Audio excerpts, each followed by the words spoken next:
Prabhuji was saying the statue. He used the word statue. You see, normally,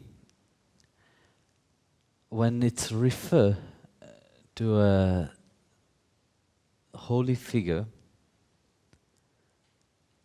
in the Hindu tradition, we don't use the word statue. We use the word the murti, vigraha, or in English, deity. You see, because statue, these are statues. It is just there for decoration. Of course, it's an angels, but it's lifeless. It's just a piece of plastic, nothing else. So it will come to a question that yes, also the stone, which the murti is made of, the deity is made of, is stone. No? The difference is, you see, when we say Prana Pratishta, Prana means the life force. Pratishta means installing the life force. When one is doing the prayer of installing this life force, it's not mean that God is not there. God is present everywhere. In all His creation, He is present. But what is happening during Prana Pratishta, the Lord is more alive within the heart of man. Within your heart, He is active. Within creation, He is inactive. So a stone can't attain Krishna. A stone can't attain Narayana. But Narayana is in the stone also. Narayana is in the animal, but they can't attain Him. But whereas human can attain Him. But human is fooled sometime due to Maya. So, Prana Pratishta, not everybody can do Prana Pratishta. First, you have to understand that. There is many people, many priests who say, yes, we have done the prayer of Prana Pratishta, that's it. The murti is blessed. And of course, for your faith, the deity is blessed. You are praying, you are worshipping, because in the Hindu tradition, we don't see any difference between the deity and God.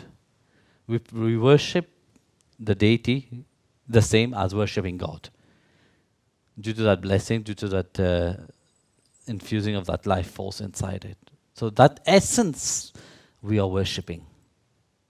We are not worshipping the stone. We are worshipping the essence of God, which is present everywhere. So during the prayer, there's many mantra which is chanted.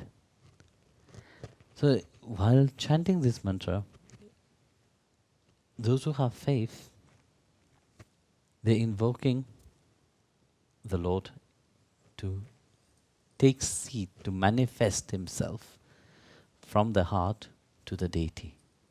So asking the Lord which is inside of you to manifest Himself in the outside so that you can build a relationship, an easiness relationship one-to-one. Now very often you say people, yes, look for God inside of you. But which part of you will look for God? Where would you look for God? In your heart? No, you can't find God in your heart. Otherwise, doctor will have already found and take him out and put him in a small bottle and give it to you. It's not there.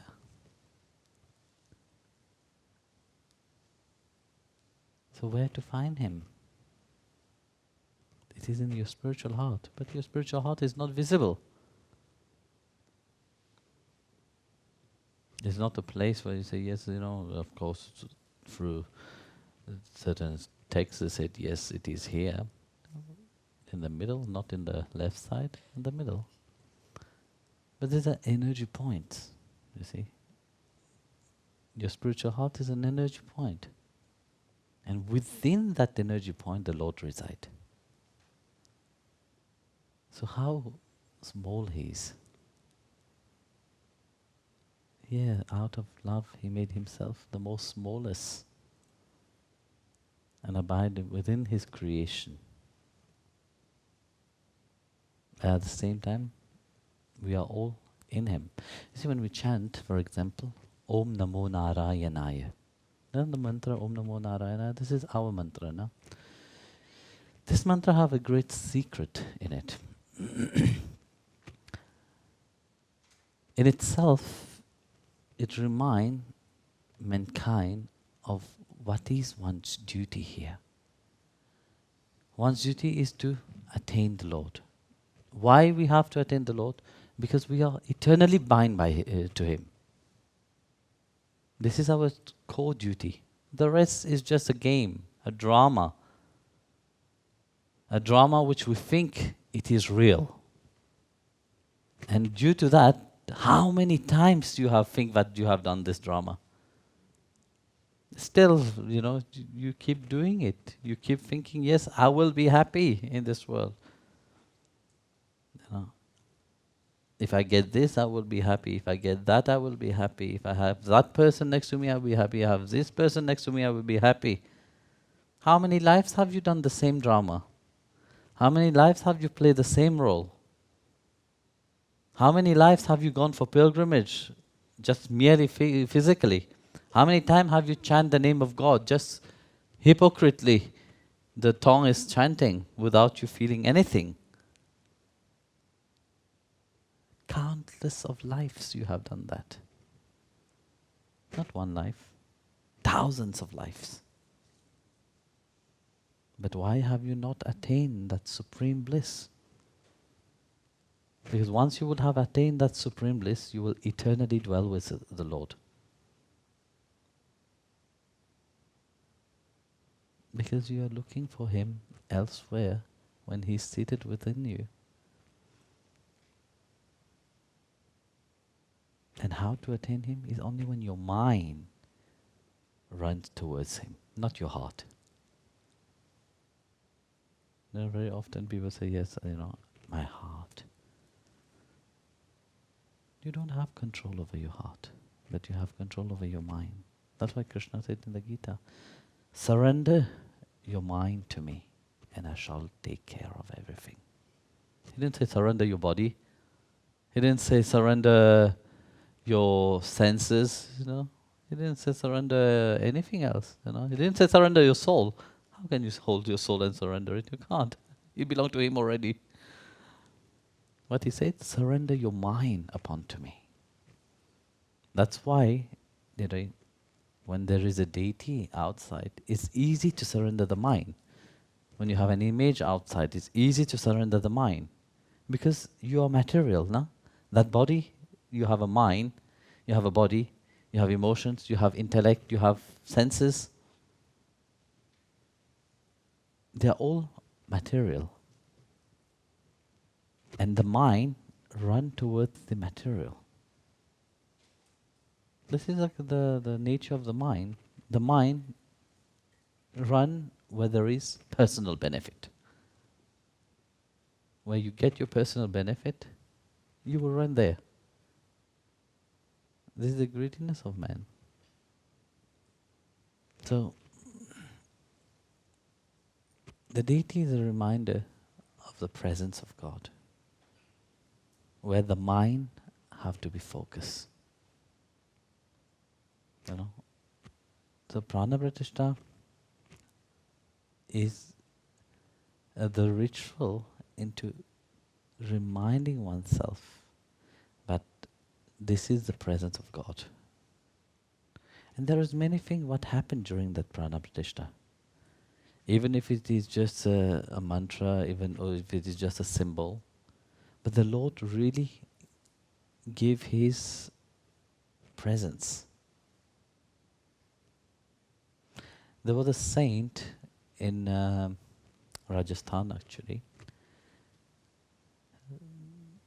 some years back. He, a great devotee of Krishna. So one day there was a big Prana Pratishta. So the priest was chanting all the Vedic mantra, And after finish chanting the mantra, of course we do all the prayer, all this thing. Then we do arti. So everybody was bowing down in front of the deity, but the saint refused to bow down. I said, why? He said, Krishna is not yet inside of him, and inside of the deity.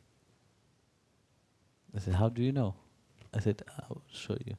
So he took a piece of cotton, placed it in front of the nostril of the deity. Nothing.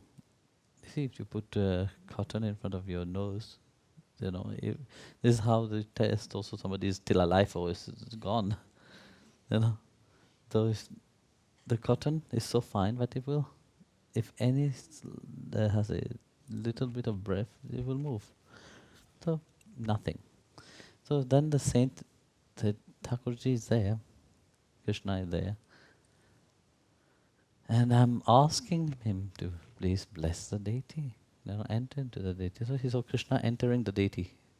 So when he saw Krishna entering the deity, said, here they will see the difference. Then this time when he put the cotton, it was inhaling and exhaling. So the cotton will move. So like that, you see, through the mantras, through the prayers, through the faith of the people especially, with the faith of the people, a mere statue which is made of stone is transformed into a vigraha, a deity. So this is Prana Pratishta, where the life force, the God life force is flowing. And that place don't stay just a place, because the place become a temple. There's a temple where God resides. Because the temple is not just a place like every place is. Why you can say yes, for some people they can find God everywhere. But why do you think that temples are special? Because temples are energy places, energy point where you can meet the Lord, where He make it easy for you to connect with Him. Otherwise, elsewhere it will be more difficult.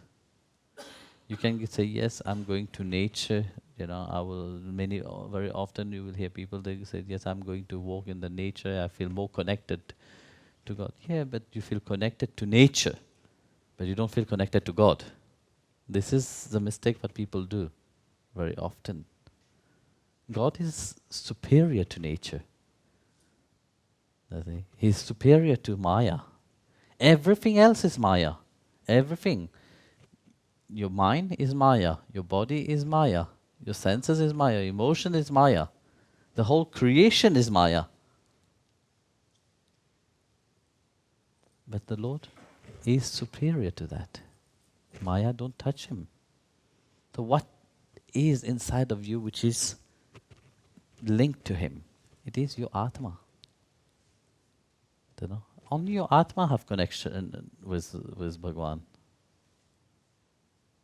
When your mind alter itself, when the mind transform itself, when your mind change from the materialistic way, with the mind which is always running toward the outside, that mind which is like a monkey which is jumping from one desire to the others, thinking that yes, I will be happy. When that mind transform into divine, that mind itself become the way to the Lord. That's what Krishna said.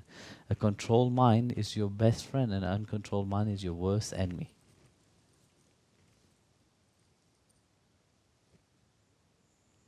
So it is the same mind.